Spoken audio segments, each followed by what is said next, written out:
الرحیم۔ محترم ناظرین، السلام علیکم۔ ایک یہودی کو رسول خدا صلی اللہ علیہ وآلہ وسلم سے چند دینار قرض واپس لینا تھا۔ ایک دن آپ راستے میں جا رہے تھے کہ وہ یہودی آپ کے پاس آیا اور اس نے کہا، جب تک آپ میرا قرض ادا نہیں کریں گے اس وقت تک میں آپ کو یہاں سے نہیں جانے دوں گا۔ نبی اکرم صلی اللہ علیہ وآلہ وسلم نے فرمایا، اس وقت ادائیگی کے لیے میرے پاس کچھ بھی نہیں ہے۔ یہودی نے کہا، جب تک آپ میرا قرض واپس نہیں دیں گے میں بھی آپ کو یہاں سے جانے نہیں دوں گا۔ آپ نے فرمایا، اگر یہ بات ہے تو میں تیرے ساتھ یہیں بیٹھ جاتا ہوں۔ یہ کہہ کر آپ اس کے ساتھ بیٹھ گئے۔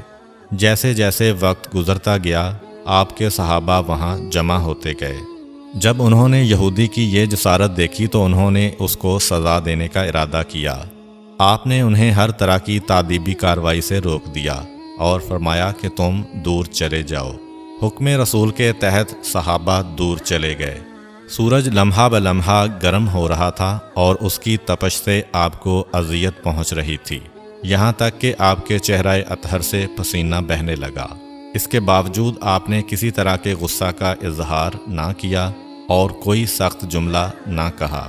آپ سارا دن وہیں بیٹھے رہے اور ظہر، عصر اور مغرب و عشاء کی نمازیں وہیں پڑھیں۔ پھر رات چھا گئی۔ آپ نے رات بھی وہیں بسر کی اور فجر کی نماز بھی وہیں پڑھی۔ صحابہ یہودی کو ڈرانے دھمکانے لگے۔ آپ نے فرمایا، تم اس سے یہ کیسا سلوک کر رہے ہو؟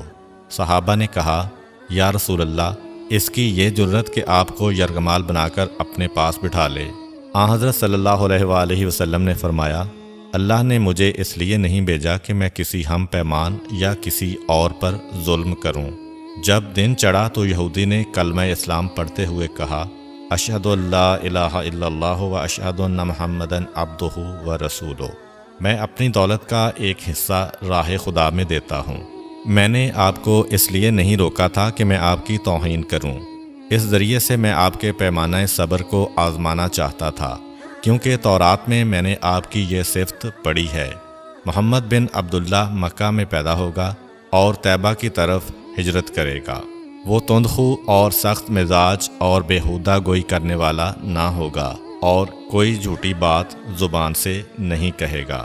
اس طرح سے میں نے آپ کو یہاں رکھ کر اس بات کی تصدیق کی ہے کہ تورات نے بالکل سچ کہا تھا۔ ہونے کے 3 سال بعد تک خفیہ طور پر دعوت اسلام دیتے رہے۔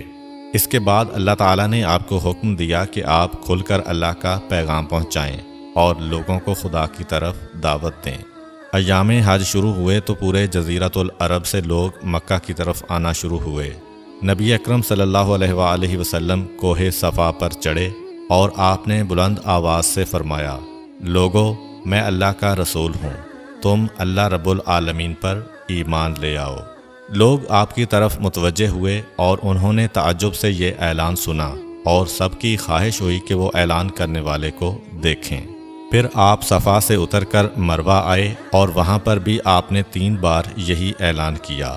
جب ابو جہل نے حضرت صلی اللہ علیہ وآلہ وسلم کا یہ اعلان سنا تو اسے سخت غصہ آیا۔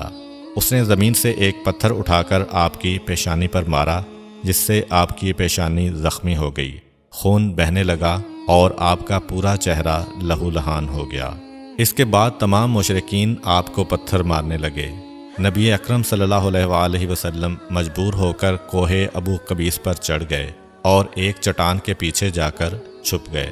مشرکین نے بھی آپ کا تعاقب کیا لیکن آپ انہیں کہیں دکھائی نہ دیے۔ ناکام و نامراد ہو کر انہیں واپس آنا پڑا۔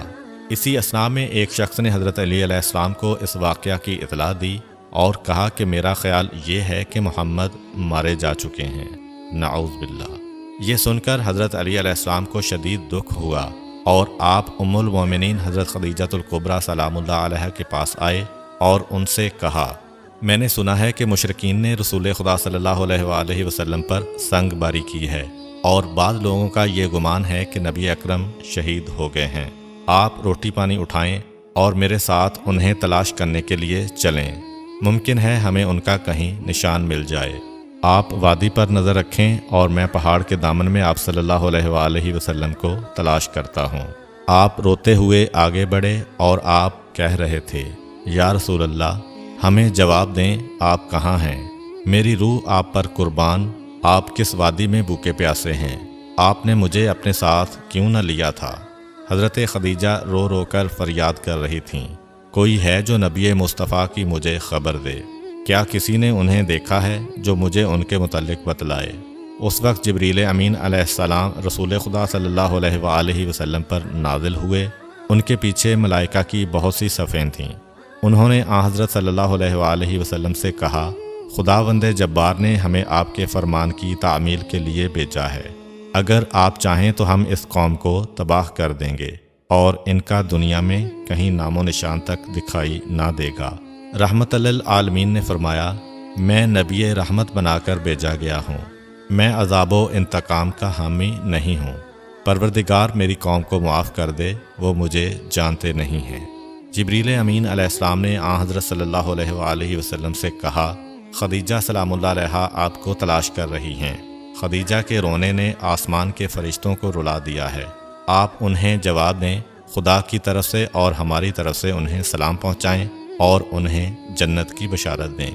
نبی اکرم صلی اللہ علیہ وآلہ وسلم نے خدیجہ و علی کو صدا دی اور انہیں اپنے پاس بلایا۔ دونوں شخصیات آپ کی خدمت میں حاضر ہوئیں۔ انہوں نے آپ کی پیشانی پر پٹی باندھی اور گھر لے آئے۔ جب مشرکین کو معلوم ہوا کہ نبی اکرم صلی اللہ علیہ وآلہ وسلم اپنے گھر آ چکے ہیں تو انہوں نے گھر کا محاصرہ کر لیا اور سنگ باری شروع کر دی۔